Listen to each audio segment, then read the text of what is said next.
ನಮಸ್ಕಾರ ವೀಕ್ಷಕರೇ, ನಿಮಗೆಲ್ಲರಿಗೂ ಏಸ್ ಚಿತ್ರಲೋಕಕ್ಕೆ ಸ್ವಾಗತ. ರಾಜ್ಯ ಸರ್ಕಾರ ಪಂಚ ಗ್ಯಾರಂಟಿ ಯೋಜನೆಗಳನ್ನು ಚುನಾವಣಾ ಪೂರ್ವದಲ್ಲಿ ಘೋಷಿಸಿತ್ತು.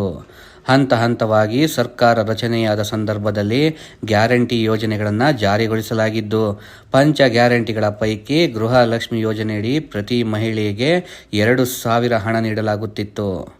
ಆದರೆ ಕೆಲವು ತಿಂಗಳಿಂದ ಹಣ ಜಮಾ ಆಗದ ಹಿನ್ನೆಲೆ ಮಹಿಳಾ ಫಲಾನುಭವಿಗಳು ಆಕ್ರೋಶವನ್ನು ವ್ಯಕ್ತಪಡಿಸಿದ್ದಾರೆ.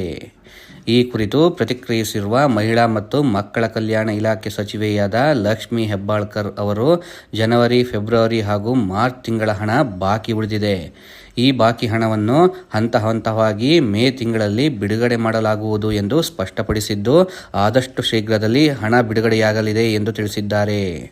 ಹೌದು ವೀಕ್ಷಕರೇ, ಉಡುಪಿ ಜಿಲ್ಲಾ ಪಂಚಾಯತ್ ಕೃಷಿ ಇಲಾಖೆ ವತಿಯಿಂದ ನಿರ್ಮಿತವಾದ ಕುಂದಾಪುರ ರೈತ ಸಂಪರ್ಕ ಕೇಂದ್ರವನ್ನು ಉದ್ದೇಶಿಸಿ ಮಾತನಾಡಿದ ಸಚಿವರು, ರೈತರು ಕೃಷಿಯಲ್ಲಿ ಆಧುನೀಕರಣ ಕಂಡುಕೊಳ್ಳಬೇಕು ಹಾಗೂ ರೈತರು ಸುಖಿಯಾಗಿದ್ದಾಗ ಮಾತ್ರ ದೇಶ ಅಭಿವೃದ್ಧಿಯಾದಂತೆ ಎಂದು ಹೇಳಿದರು. ರೈತರು ಹೊಸ ತಂತ್ರಜ್ಞಾನವನ್ನು ಅಳವಡಿಸಿಕೊಳ್ಳಬೇಕು, ಕೃಷಿಯಲ್ಲಿ ಹೆಚ್ಚು ಆದಾಯ ಗಳಿಸುವಂತಾಗಬೇಕು ಎಂದು ಹೇಳಿದ್ದಾರೆ. ಈ ಸಂದರ್ಭದಲ್ಲಿ ಮಾತನಾಡಿದ ಇವರು, ಮೇ ಅಂತ್ಯದಲ್ಲಿ ಗೃಹಲಕ್ಷ್ಮಿ ಯೋಜನೆಯ ಹಣ ಬಿಡುಗಡೆ ಮಾಡಲಾಗುವುದು ಎಂದು ತಿಳಿಸಿದ್ದಾರೆ. ಒಟ್ಟಿನಲ್ಲಿ 3 ತಿಂಗಳ ಹಣಕ್ಕಾಗಿ ಕಾಯುತ್ತಿರುವ ಮಹಿಳೆಯರಿಗೆ ಸಿಹಿ ಸುದ್ದಿ ಸಿಕ್ಕಂತಾಗಿದೆ. ಆದರೆ ಹಣ ಯಾವಾಗ ಬರುತ್ತದೆ ಎಂಬುದನ್ನು ಕಾದು ನೋಡಬೇಕಾಗಿದೆ.